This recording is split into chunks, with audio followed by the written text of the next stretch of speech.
Good day everyone. So today I will explain our theoretical conceptual background. So since our study contains three theories, namely resilience theory from Kawai longitudinal study, cognitive behavioral theory by Beck, and transactional model of stress and coping by Lazarus and Folkman.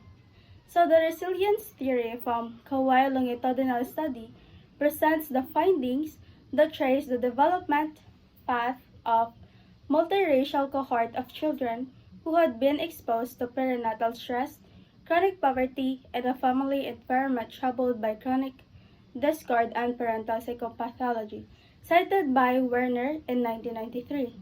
So this theory is mainly about students or learners that experience these kinds of problems.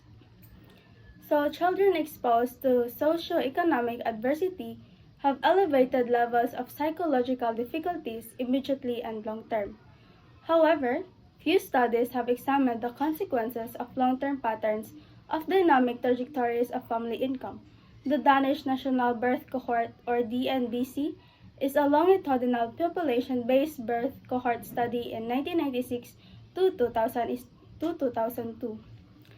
So, because of this, children exposed to socioeconomic adversity have elevated level of psychological difficulties immediately and long term. So this affects the student's behavior on short periods and longer periods. So when used in bullying, this theory states that children who had been exposed to perinatal stress, chronic poverty, and family environment troubled have elevated levels of difficulties immediately and long term. Students who experience these problems may face greater difficulties and may not handle their situation well than student who doesn't have these problems. So when we compare the two students, we have students who didn't experience this kind of problems and students who experience this kind of problems. We can say that the students who experience this problem has dealt a greater difficulty when handling their situations.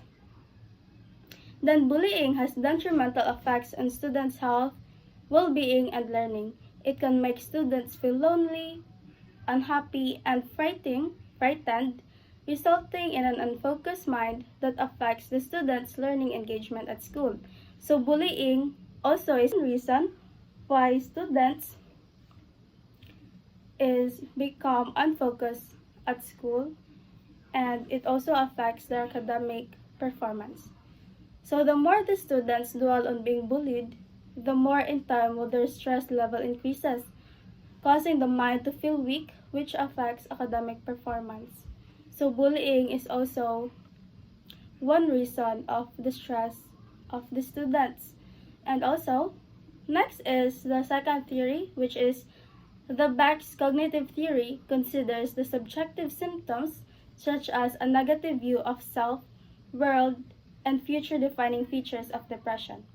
So the model assumes that psychopathological states represents extreme or excessive forms of normal cognitive, emotional, and behavioral functioning. Additionally, the cognitive theory posits that anxiety and depression can be distinguished by their cognitive content, with thoughts of personal loss and failure specific to depression, and cognitive content involving physical or psychological threat and danger specific to anxiety, cited by M.A. Southam Giro, S.B. Avni, and Encyclopedia of Adolescence in 2011. So cognitive behavior theory indicates that people's emotions, thoughts, behavior, and body sensations are linked to each other, and that whatever people do and whatever they think affects how they feel. So this results to a victim of bullying to feel weak, and as they experience constant bullying that alter the way they think about themselves. A victim of bullying might also underestimate themselves, as their thoughts are filled with negative opinion or image of themselves due to constant bullying. Moreover, accurate measurement of bullying can be challenging since victims may be reluctant to report bullying, cited by Godwin in 2011. and self-report may underestimate the prevalence of bullying, cited by Branson and Kernel in 2009. And for our last theory, we have the transactional model of stress and coping by psychologists Richard Lazarus and Susan Folkman. They define stress as the body's internal reaction to any external stimuli or stimulus that is deemed harmful. So they said that in this theory, stress is the body's reaction to any harmful situations that we face. And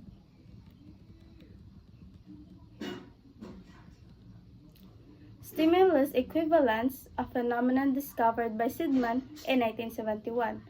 So is defined as the emergence of indirectly trained stimulus relationships following a history of reinforcement for relating the stimuli in finite ways and has been used for over 40 years to teach complex behavior. So in this theory, it is being used for 40 years to teach complex behaviors, cited by Refeld in 2011. So a general example in relation to bullying would include reading the words of verbal bullying, which is the stimulus A, and being taught to find the definition of verbal bullying, which is the stimulus B. When given the definition of verbal bullying, that same child may be instructed to identify a video where verbal bullying is occurring, which is stimulus C. After exposure to direct training instructions of these relations, novel relations among the stimuli can be tested, such as the child watching a video of verbal bullying and being able to explain why it is verbal bullying just based upon the definition. So this is the example of this theory and why it is being used for over 40 years already. And then, once these relations are observed, it can be understood that these stimuli are included within the same equivalence class by C. Solle.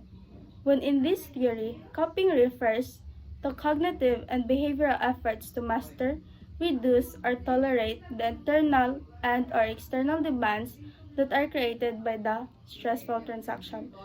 So in this theory, coping also means resilience because we tend to master, reduce, or tolerate stresses or stressful situations that we encounter. So that is also cited by Folkman in 1984 and also Folkman and Lazarus in 1980. So given the diversity of responses to stress that exist, most authors try to make significant and meaningful categorizations, cited by Roth and Cohen in 1986. So Lazarus and Folkman in 1984 proposed that coping serves two major functions.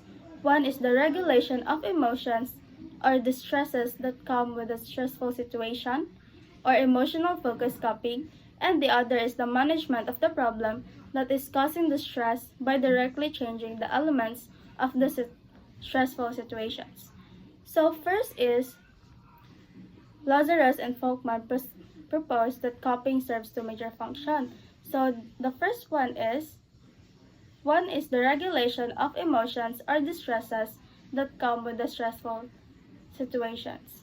So when we dealt with stressful situations, we tend to regulate our emotions. So that also reduces our stress. And the next one is changing the elements of the stressful situations. So when we deal stress, we tend to make something different in order to reduce it too, and not tolerate stresses. And then our problem focus coping.